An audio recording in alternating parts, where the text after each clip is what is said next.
Assalamualaikum warahmatullahi wabarakatuh. Waalaikumsalam warahmatullahi wabarakatuh. Baik, perkenalkan nama saya Kartika Diva Shanti. Saya merupakan mahasiswa S1 Keperawatan dari Fakultas Kedokteran Universitas Islam Karasan. Baik. Sebelumnya terima kasih Ibu atas waktunya karena telah meluangkan waktunya. Di sini saya ingin memberikan penyuluhan mengenai penyakit diabetes mellitus kepada Ibu.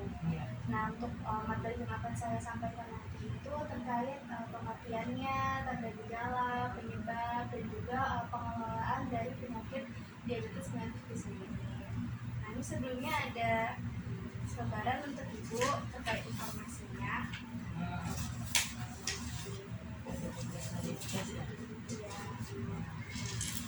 Tadi saya mulai ya Bu materinya. Yang pertama itu ada pengertian diabetes mellitus itu sendiri. Diabetes itu adalah sekumpulan gejala yang muncul akibat peningkatan kadar gula dalam darah.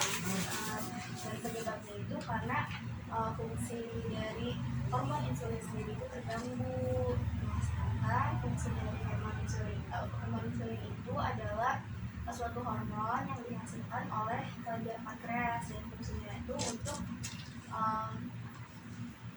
menjadi keseimbangan gitu, supaya kadar gula dalam darah itu seimbang. Untuk kelenjar pankreas itu sendiri adalah organ yang terdapat pada sistem pencernaan. Jadi kalau misalnya ada hal-hal yang Ibu tidak mengerti, Ibu bisa langsung bertanya ya Bu. Jadi untuk selanjutnya itu ada tipe-tipe beserta tanda-tanda dan gejala dari diabetes mellitus sendiri. Masalah diabetes ya gimana ya Ibu?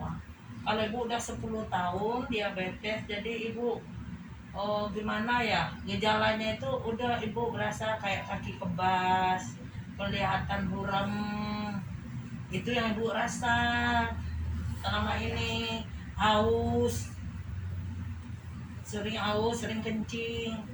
Tadi tipe-tipenya itu kan ada tipe yang pertama. Tipe yang pertama itu karena dia itu terganggunya hormon insulin, karena fungsi dari kelenjar pankreas itu sendiri terganggu. Yang tadi gejalanya itu seperti jadi mudah haus, mudah lapar, terus berat badannya turun secara signifikan. Lalu kalau misalnya ada luka, dia jadi sukar untuk sembuh gitu. Yang tipe 2 itu biasanya karena pola hidup yang kurang sehat. Biasanya di tipe 2 ini gejalanya itu tidak banyak yang muncul, dan biasanya tiba-tiba itu dalam beberapa tahun kemudian terjadi komplikasi atau tiba-tiba drop berat. Kalau untuk diabetes yang tipe 2. Yang ketiga itu ada diabetes gestasional. Ini terjadi karena kehamilan. Itu yang membuat turunnya fungsi hormon dari hormon insulin. Lalu yang terakhir itu adalah tipe yang lain karena terganggunya itu akibat konsumsi dari obat-obatan. Ini yang selanjutnya itu ada mengenai penyebab dari penyakit diabetes mellitus itu sendiri. Penyebabnya itu ada dua, ada yang dapat diubah dan juga tidak dapat diubah. Yang pertama itu ada usia. Seiring berjalannya usia, pasti fungsi dari organ-organ dalam tubuh kita itu akan mengurangi juga, sehingga termasuk juga organ pankreas, dia akan fungsinya mulai menurun, sehingga produksi dari hormon insulin sendiri itu juga ikut menurun.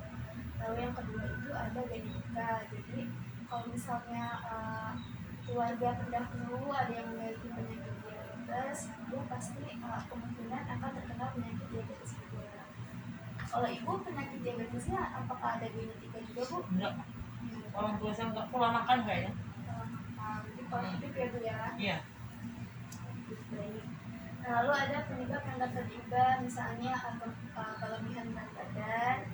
Lalu ada juga kelebihan berat badan dan hanya di bagian perut saja. Lalu ada juga kurangnya beraktivitas secara rutin. Ada juga mempunyai penyakit darah tinggi atau hipertensi, mempunyai kolesterol yang tinggi, dan juga konsumsi makanan yang tidak seimbang. Iya, kurang serat sayur. Suka goreng-gorengan saya. Sudah berapa lama Ibu diabetes? 10 tahun ada. Udah pas 10 tahun. Udah lama. sekitar 9 sampai 10 tahun lah gitu. Pokoknya ya sekitar itu lah. Udah mulai gejala-gejalanya, dari gejalanya Berarti karena pola hidupnya ya Bu ya. iya susah nahan. Wah, Sebenarnya kalau diabetes itu kan makannya beras merah. Saya kadang makan beras merah mana ya, kadang sekali-sekali doang. Ya itu aja lah gejalanya, kurang disiplin. Baik, yang selanjutnya itu adalah bagaimana cara mencegah komplikasi dari diabetes mellitus. Nah, yang pertama itu ada minum obat secara teratur. Nah, obat-obatan ini biasanya tuh diberikan oleh anjuran dokter apabila ibu misalnya udah melakukan makanan yang udah mengkonsumsi makanan seimbang, udah melakukan pengolahan diet, sudah berolahraga gitu, tapi kadar gula dalam darahnya tetap tidak menurun, maka mengkonsumsi obat-obatan itu dianjurkan supaya frekuensi glukosa dalam darahnya juga itu. Lalu yang kedua adalah tes kadar gula darah secara rutin. Biasanya dia ada alatnya sendiri ya Bu ya. Ya. Cuman kadang-kadang males, lagi udah bosen, udah cek-cek darah mulu, udah kadang pikiran sama stres jadinya. Ibu terakhir kali cek darah apa? Ya ada 2 bulanan ada kali. Males ibu, kalau dulu baru-baru rajin, kalau sekarang udah males. Cuman karena udah lama gitu ya, tahu kalau gula tinggi itu ke badan ada berasa gak enak aja, gak nyaman aja, pasti gula tinggi. Nanti kalau misalnya dia mulai nggak enak ke konsultasi ya Bu ya. Iya. Jadi yang selanjutnya itu ada memperbanyak konsumsi sayuran dan buah. Ya itu yang males. Oh ya, Heeh. biasanya mengurangi karbohidrat, Iya. lemak, gitu ya. Tapi Ibu suka kan Bu makan sayur atau buah? Suka, cuman kadang mau makan buah, kalau lagi mau, kadang enggak. Cuman buahnya kan tertentu juga, enggak semua. Kalau gula itu banyak. Biasanya Ibu mengkonsumsi buah apa? Bu yang rajin tuh kayak pepaya, jeruk. Ya kadang kalau musim, kalau ibu kerasa kayak mangga, kelengkeng, rambutan, duku itu sao habis makan berasa banget.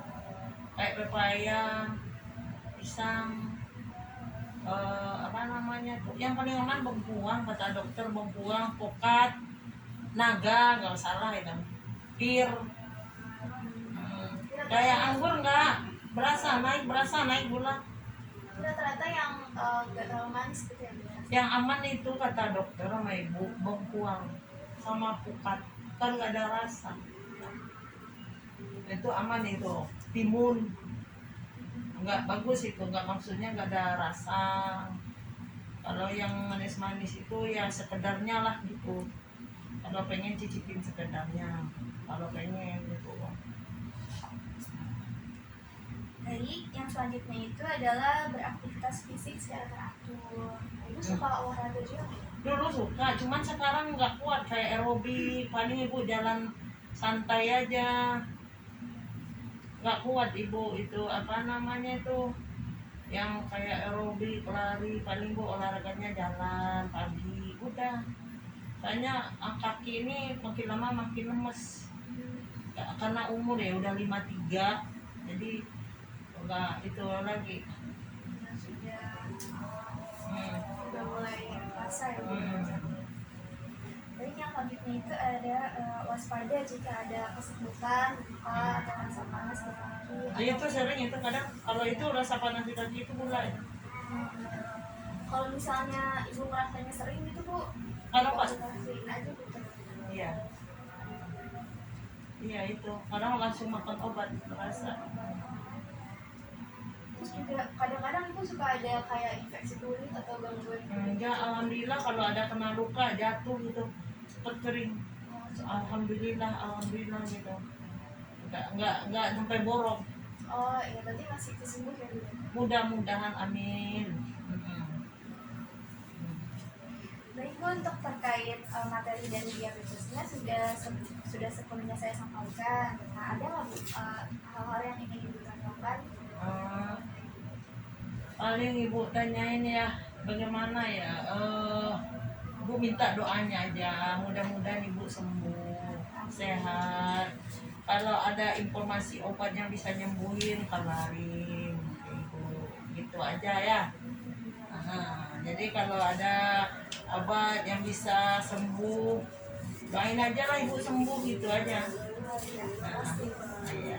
Nah, Berarti paling tadi ya Bu, pola kesehatan hidupnya, Iya.